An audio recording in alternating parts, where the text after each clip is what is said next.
I feel the biggest thud ever hit me in the back of the head. She went there. This bitch went there. She went all the way there. And you know what? I was just trying to love him. That's all I wanted.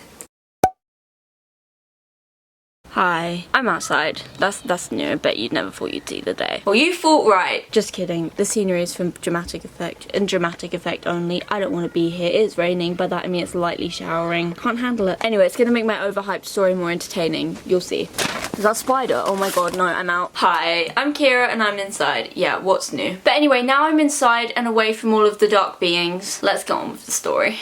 Now, firstly, I just want to preface something. I haven't told a story on my channel for a little while. And yeah, there are a couple of reasons for that. Number one being, if I told most of my stories, you know, like the good ones, I'm gonna either get beaten up, expelled, or kicked out. And YouTube isn't quite paying me enough yet for me to be able to risk that. By the way, while we're on the subject, YouTube, please remonetize me. I've still got my Disney contract. I don't. We'll get onto that. Reason two being that 69% of story times on YouTube nowadays are like really fake. Story times were like really cute for a while. It's what the kids wanted. It's what we were down with. It's what we were getting lit to. But in the pre-apocalyptic age of 2K17, watch any story time, closely inspect it, and you will find a pothole. And yeah, you could argue, who cares if it's fake? It's entertainment. And to that, I say this. Do you remember when you were a kid and you found out wrestling wasn't real? Yeah, well I do, and you know what? It's just not fun to watch anymore knowing that they aren't in crippling pain. Hello, I'm sick. There's a word for that, actually. Yeah, well that's how I feel about story times. Who am I even kidding anymore? Yeah, the story may not be all that, but maybe you'll get a laugh at my pain. They ask you how you are, you just have to say that you're fine when you're not. So first, let me take you outside. This is where species lives. And you may be thinking, Kiera, this is just a tree. And yeah, you'd be right, it's just a tree. And this is where species number 2 lives. Me. So yeah, story time. Now there's this bitch. She lives in my bush. My tree. Well, it's not really a tree, is it though? It's kind of more of a bush. She lives in my non-pubic bush. And one day she decided to invite her mans over into said bush. Her bush, her home, and her pipe hole. And they decided to get down and dirty in said bush one day. And you know what happens when birds have sex? They have babies. Well, no. They lay eggs. And you know what happens when those eggs hatch? Chicks come out. This bitch was raising her family in my bush. Boy, you better get out. The audacity. But you know, animals are cute. Baby birds are cute, especially when they can't fly. You know, they're all vulnerable and susceptible to attack, and you can just pick them up and scruff them around, and they depend on you. I like my birds how I like my man, you know what I mean? So I decided, yeah, okay, let's not be a bitch. I'll let them live out their days there. And you know what? One day the chicks grew up, they learned how to fly, and then they were gone. The end. But oh no, this bitch wasn't done. I was sitting outside one day. Yes, I was outside. See? And all of a sudden I heard some familiar squawking. Now I have really old neighbours, for I thought for a second it might be them. You know, like old people make weird sounds, but it kept going. It was more than that. So out of curiosity, I walk up to the bush, you know, just to take a look. Not really expecting much. And she came back for more. And you know what? I'm gonna go in. I'm gonna slut shame this bird because she is a little hoe. I bet she has everything. I bet she has like bird gonorrhea, bird flu. But anyway, I digress. She was back for more. And there were 3 baby chicks in there. All ugly and cute looking and vulnerable. And I actually took a picture and posted it on Instagram because it was kind of cool, you know, like follow it and look for yourself right here. Always plug being Maverick. And you know what? They grew up all normal and stuff. Basically meaning they didn't die. That I know of. And then the time came for them to leave the nest. I admire them. That is something I will never do. Like, here's a list of appliances I still don't know how to use.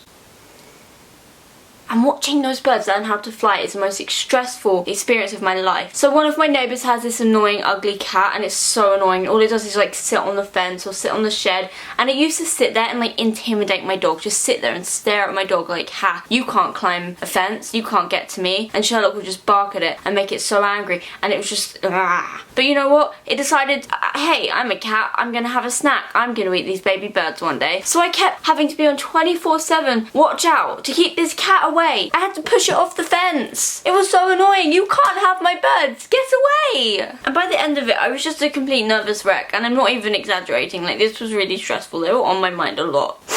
So one day, my dog Sherlock, who you can also follow on Instagram, always plug, it's everyday bro, he decided he needed to go outside to excrete and like empty his bowels and stuff. So my mother opens the back door to take him out because boy, that ain't my job. And Sherlock runs outside like a dog in his home, in his environment, in his forest. And little did we know, there is one last baby bird sitting on the floor, flapping its wings, trying to learn how to fly. And it's just sitting there like... Well, you know, Sherlock's a carnivore, he's a dog. So he ran straight for it. He thought, yeah, bitch, I'm gonna have this dog today. But you know what, my dog is also a pussy. So the bird, you know, inevitably survived. The only thing that Sherlock has ever attacked was a rabbit that was already dead from natural causes. However, my mother didn't know that Sherlock was going to pussy out in this exact moment because you can never be sure. He's very bipolar for a dog, very unpredictable. So she kind of pounces on him to stop him from attacking the bird. And at that moment, that very moment, the bird parents came back and decided, we hate this bitch now. She went near our child. So one of them swoops down from the sky and starts clawing at her head. And these aren't small birds either, they're heavy. And the second one nosedived my dog. But like I said, he's a pussy. He ain't rescuing anyone. He's no guard dog. He ran straight inside. He was out of there. And my mother starts to scream hysterically. And this wasn't even a regular scream because in that moment she didn't know what was happening. Like she didn't know what was on her head. I can't describe the moment, but when something attacks you from behind, you know what I mean. It was more of a scream that's like, it kind of said, it's the kind of scream you'd hear on like a dark alleyway where there's like rapists, drug addicts and angry homeless people. That kind of scream. So naturally, the good child I am, I ran straight outside to be the light and saviour. To find out that this bitch, I mean my mother, had been attacked by a bird.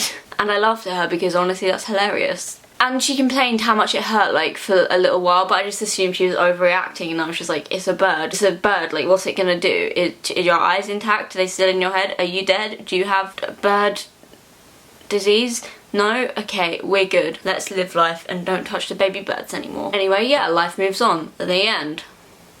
Just kidding, I ain't done yet. We haven't even gotten to the worst part yet. We haven't even got to the climax of the story. She comes back for more! She has 4 more eggs, 4 more chicks, and it happens again. And you think, yeah, Kiera, you're probably overreacting quite a lot now, but I'm not overreacting.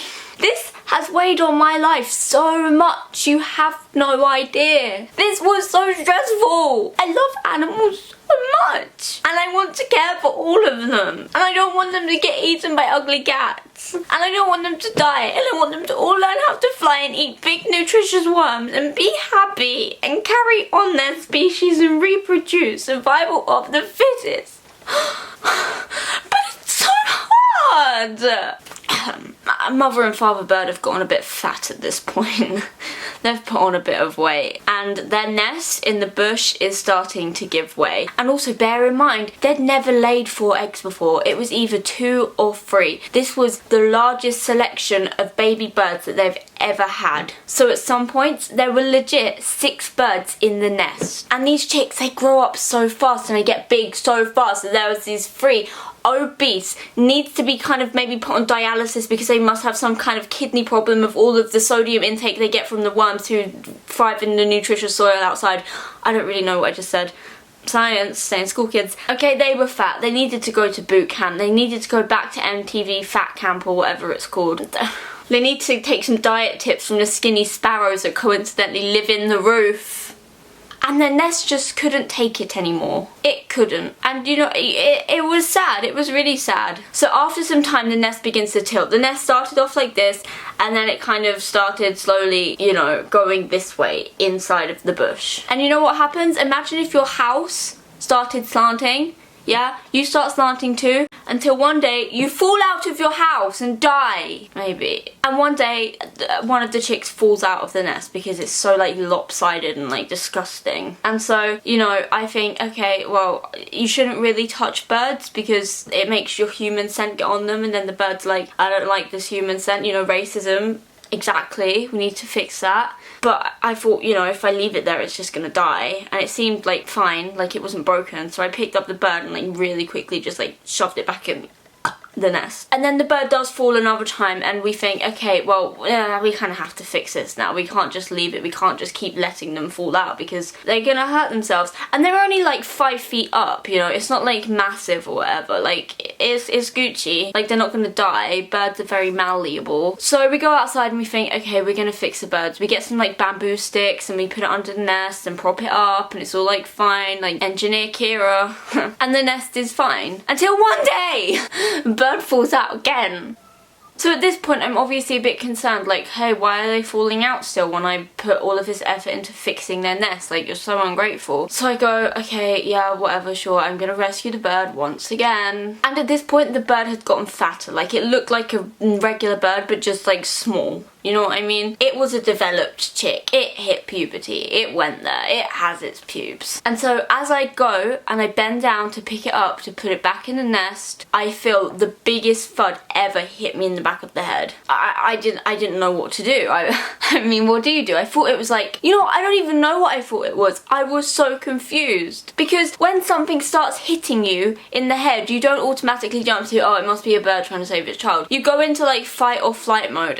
Get it? Flight mode, because bird. I can't describe it. And looking back at that time, I'd think logically, yeah, it's probably a bird. I mean, this happened before. But when you are being attacked from behind, not like that, something happens in your brain and you freak out and you panic. And I feel like claws in my head and I feel like stuff on the back of my neck and I was freaking out, and this time like went so slow until I realised, oh, it must be the bird, and I bolted inside. And this was probably like, what, 5 seconds, and it felt like a minute of being attacked. I'm being a pussy.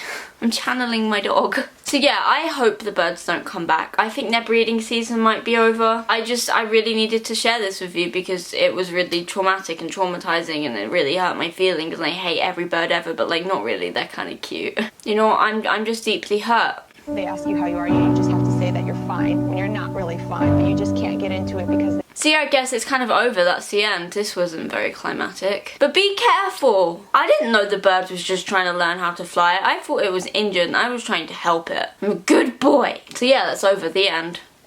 Like, for real. Thanks for watching to this little snack over here.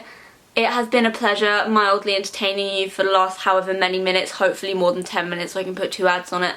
Time. Make sure you follow all of my social media, and if you're active and if you're like cute and whatever, you can be in for a chance to be next video's special shout out. And also stay tuned, there's some really lit stuff like coming very soon. And just to add to that, if you are coming to somewhere in the city in London next month, but that sounds really weird because it's only like 10 days away. I'm going to be there for both days. You can come and see me. Don't expect much. I'm very socially awkward. I'm not even that great at human contact or like talking to my actual like friends, like people I actually know who consider themselves like, you know, on a deep level with me. So you don't be weirded out if I just stutter, mumble and run. This has been a pleasure. Adios amigos. I'm done being excited for the day. Goodbye.